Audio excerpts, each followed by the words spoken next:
வணக்கம் அனைத்து சொந்தங்களுக்கும் வணக்கம். இங்க பாத்தீங்கன்னா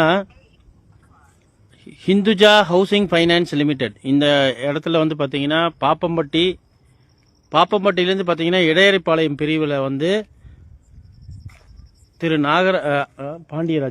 திரு பாண்டியராஜன் அவர்கள் வந்து பாத்தீங்கன்னா லோன் வாங்கியிருக்காங்க. கடந்த 2 மாதம் கட்டலன்றதுனால வீட்டில் எழுதிட்டாங்க. இது வந்து அத்துமீறி ஒரு விஷயம் வந்து இங்க பண்ணியிருக்கிறாங்க. ஹிந்துஜா ஃபைனான்ஸ் பேங்க் ஒரு பொதுமக்களுடைய சுயமரியாதையை கெடுக்கிற அளவுக்கு இந்த ஃபைனான்ஸுக்கு வந்து அதிகாரம் கொடுத்தது எந்த அரசாங்கம் இந்த அதிகாரத்தை கொடுத்தது? ரிசர்வ் பேங்க் ஆஃப் இந்தியா எந்த அதிகாரத்தை வந்து பயன்படுத்தி இவங்க எழுதியிருக்காங்கன்றது தெரியணும். ஆனால் உங்களை வந்து எத்தனை வாட்டி கூப்பிட்டாங்கன்னா இதுக்கு ஏதாவது உங்களுக்கு முன்னாடியே சொன்னாங்களா? நாங்கள் இப்படித்தான் பண்ணுவோம்னு சொல்லி ஏதாவது சொன்னாங்களா? ரொம்ப மிரட்டினாங்க, ரொம்ப மோசம் பண்ணாங்க. நீங்க பாத்தீங்கன்னா 3 தடவை நோட்டீஸ் விட்டாங்க.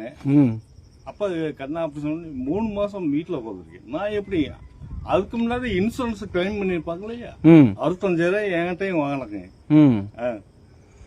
இந்த மாதிரி அத்துமீறி செயலுக்கு வந்து மக்கள் ஜனநாயக முன்னேற்ற கழகம் வன்மையா கண்டிக்கிறது. Hinduja finance housing finance limited இந்த வீட்டு அடமான கடன் வந்து கொடுத்துருக்கீங்க, செக்யூர்ட் லோன் தான் கொடுத்துருக்கீங்க.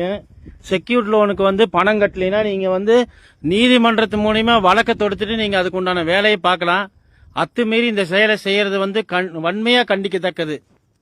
பாருங்க மக்களே, இந்த அராஜகத்தை கண்டிப்பா நம்ம வந்து கேட்டுதான் ஆகணும்.